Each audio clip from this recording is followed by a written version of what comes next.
drinking and toasting, meeting the girls at Papado for lunch on the regular, juggling 2 to 3 jobs, and going to the club Thursday through Sunday are not hobbies.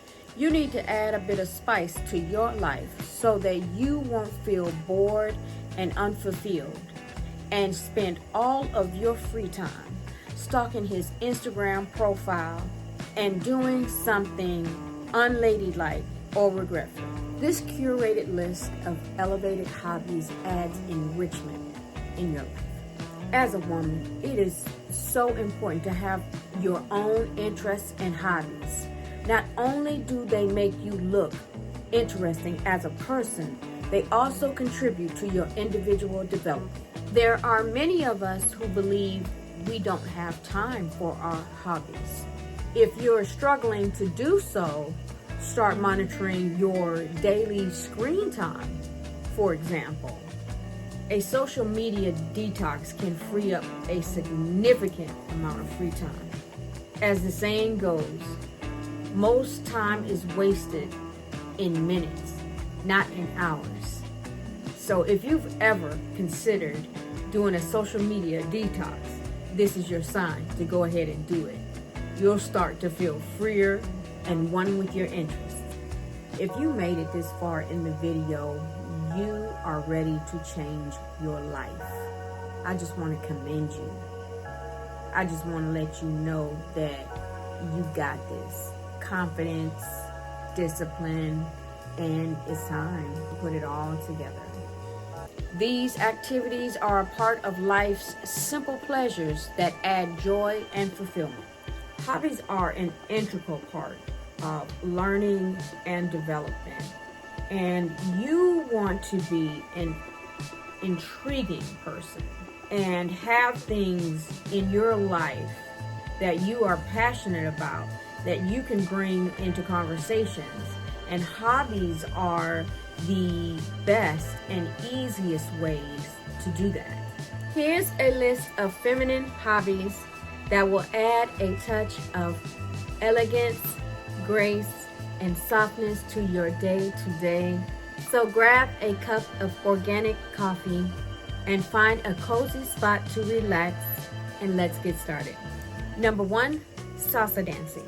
Movement fosters rhythm, flow, and poise. Ballroom dancing is another polished option to add refinement into your motion.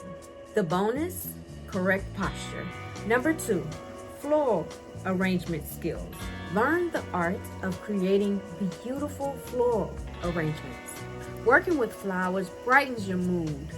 It brings a touch of nature indoors and also allows you to express your creativity in a visually feminine way. Number 3, personal finance. Learn how to manage a household, how to use Excel, how to create retirement savings, passive investing.